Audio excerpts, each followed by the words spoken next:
Welcome back to Innerspace, your behind-the-scenes look at Sanctuary.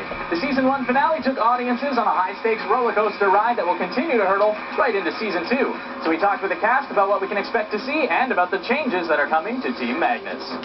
Pitting humans against abnormals, deciding who lives and who dies. Cabal has to be stopped.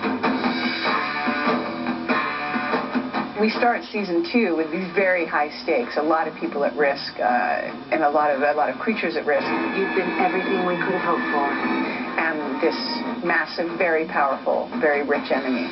Welcome to your rebirth. Of course, Ashley becomes an incredible focal point at the end of Season 1 and then at the beginning of Season 2. When I'm done here, you'll be better than you are now. The ride begins when, with the help of the team, Magnus embarks on a desperate search for her daughter, who's been brainwashed and held captive by the Cabal. No one knows much, but word is they control her mind completely. The key is to find a way to save Ashley without harming her before she completely brings down the network. It's understandably difficult for Magnus to see her daughter as a completely different being. Ashley. But when it comes down to it, it's just as difficult for everyone else, too. I think a lot of unexpected moments happen for all of us. You know, there's a lot of discoveries. I think every character goes through some kind of catharsis, and there's a very family-oriented vibe. Ashley's gone. I can't lose you too. But like every family, the Magnus crew does experience some growing pains. Oh, God. Hello?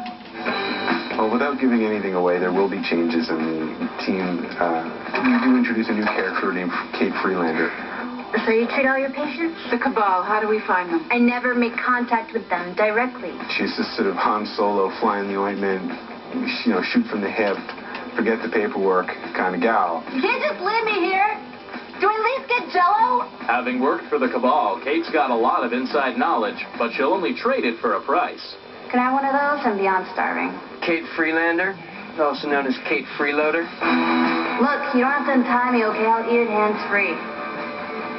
I'll make it look good, too. Henry does get suckered by the pretty lady. Huh. Oops. But he's not so willing to be suckered a second time. It's not happening so easily. Oh, she's good.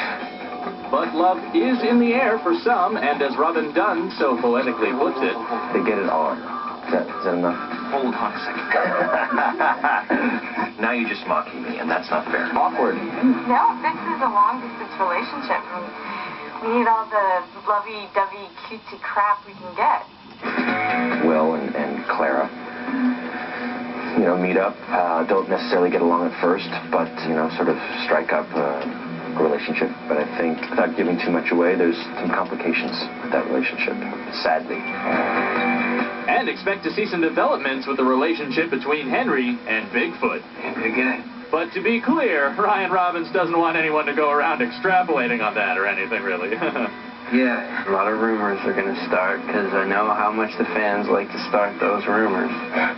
Bigfoot and Henry have a very lovely father-son type of relationship. And, you know, they're close in a father-son kind of way. Besides the new familial feel of Season 2, it's confirmed that Sanctuary will see its first Bollywood number. You're crazy! Magnus! And amidst rumors that a certain young doctor will experience his first nude scene, the crew opened up about another side of Robin Dunn. Yes, he did have a nude scene. It wasn't in the show. He wrote it himself. He said he'd film it himself. Yes, we're all very impressed. Robin Dunn is in some sort of nude form almost every episode. I'd say every other episode is a safe bet. Well done, Henry. You know, the only thing that he ever says, would you like to see my... Oh, Right. Comes with a free lunch and a decoder ring. I can pull my pants down every now and then. And, you know, they have to put up with it. But you're having a hard time accepting it. This is unhealthy, unhygienic, even. No. Would you like to see my ass? If you were me, wouldn't you? Oh, no. That was my ass. Have you ever seen anything like that? Frankly, no. Oh, All joking aside, the cast is quite sure that you'll see something in season 2 that you haven't seen before either. Hey, I don't want to hear it. She knows something. I agree, but maybe let me see what I can learn first. Season 1 was really great because we got to introduce the characters. You know, you might want to spend a little less time with Jack the Ripper. It's affecting your manners somewhat. And I think season 2 starts off, all that has already been established, and now it's just us talking truthfully to each other, you know, not always getting along, but I think that's sort of that friction kind of makes for interesting stuff in the sanctuary. Oh, John, please take me back! What the hell happened? You guys were gone for like 10 minutes. It didn't go well. What in God's name have they done to us? She was waiting for us, but it wasn't any Ashley you'd know. The writer writes, Magnus walks down a hall.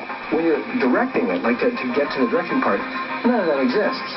So when you sit down to do your blocking, which is, you know, where the cameras are going to be and where the actors are going to be, all you can do is turn an actor a different direction.